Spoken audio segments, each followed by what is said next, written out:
Assalamualaikum warahmatullahi wabarakatuh. Pertama-tama kami mengucapkan terima kasih dan penghargaan setinggi-tingginya kepada Bapak Ibu yang sudah mempercayakan klinik mitra Anda untuk menghitan anaknya.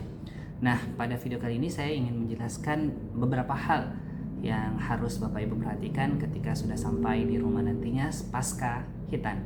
Yang pertama yang paling banyak tentunya adalah nyeri pasca hitan. Nyeri pasca hitan ini biasanya membuat anak di rumah kembali menangis dan orang tua biasanya panik dan bingung mau melakukan apa.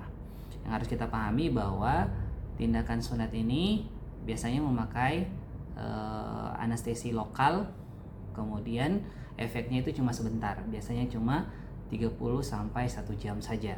Sehingga ketika sampai di rumah biasanya muncul nyeri lagi, anak-anak menangis, orang tua nggak usah panik karena nyerinya itu biasanya akan muncul dan kemudian perlahan-lahan akan turun dan hilang. Nah, makanya di klinik kami biasanya memberikan obat anti nyeri dulu sebelum hitan, sehingga nanti pas nyerinya muncul dia sudah tidak terlalu sakit lagi. Oleh karena itu bisa dialihkan perhatiannya anak-anak ketika muncul nyerinya, misalnya dikipas-kipas, atau dia suka apa, suka makan es krim kah, atau suka ngemil apa, coba dikasih. Atau paling bagus kalau dia bisa tidur. Nah, biasanya kalau sudah tidur bangun dia akan nyerinya akan hilang, sudah hilang.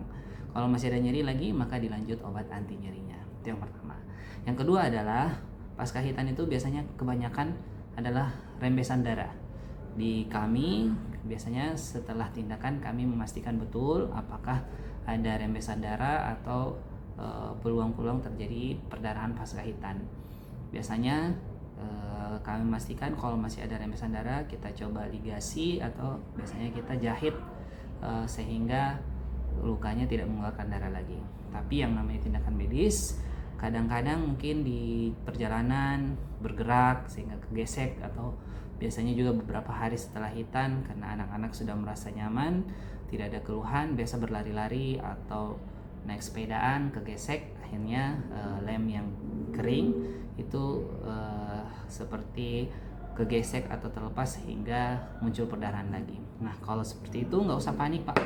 Bapak Ibu bisa menghubungi kami lewat WA seperti biasanya, dan melakukan penanganan pertama yaitu dengan bebat kompres. Jadi ambil kasta kayak gini dipanjangkan, kemudian kalau ada betadin dikasih betadin, garis saja.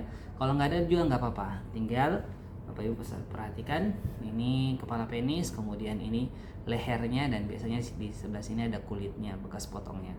Ambil kasa, kemudian kita lingkari saja kayak gini, kemudian kita tekan di sebelah sini dan tekan sebelah sini, tahan 5 menit. Biasanya kita evaluasi, kalau sudah kering sudah cukup, tapi kalau masih kita bisa ulangi lagi seperti ini ya. Tentunya dibersihkan dulu supaya kita tahu di mana rembesan darahnya ada. Kita bersihkan dulu, bisa pakai air hangat, baru kita lihat oh semacamnya di sini, kita bisa tekan lebih keras di daerah yang ada rembesan itu ya. Jadi nggak usah terlalu khawatir. Nah, kalau masih takut bisa hubungi kami. Yang kedua biasanya adalah bengkak. Jadi bengkak itu biasanya wajar, dan tidak semua luka sunat itu bengkak, tapi ada beberapa kasus juga membuat dia bengkak. Apakah bengkaknya karena obat yang kita masukkan atau karena dia terlalu banyak bergerak, biasanya ada, atau memang proses penyembuhan luka. Jadi ada proses penyembuhan luka yaitu inflamasi, itu membuat cairan-cairan luka keluar sehingga batang penisnya terlihat membengkak. Gak usah khawatir, biasanya dia akan turun sendiri. Dan yang perlu kita perhatikan Bapak Ibu sekalian, saya biasanya minta tolong kepada orang tua untuk mengirimkan foto pasca hitannya, yaitu di hari pertama, misalnya hari ini sunat, besok paginya saya minta disuruh untuk dikirim fotonya supaya saya bisa lihat proses penyembuhannya.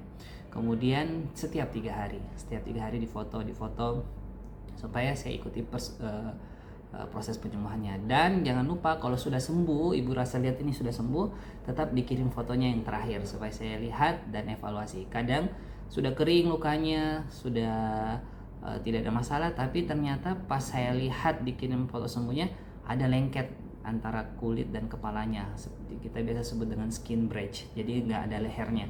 Itu biasanya karena dia anaknya takut untuk dibersihkan dan sebagainya. Nah kalau kayak begini, ini masalah baru lagi sehingga harus ditangani. Oleh karena itu, supaya tidak terjadi hal-hal demikian, maka mohon Bapak Ibu jangan lupa untuk mengirimkan foto proses sembuhnya. Demikian pada video kali ini. Sekali lagi selamat buat Ananda.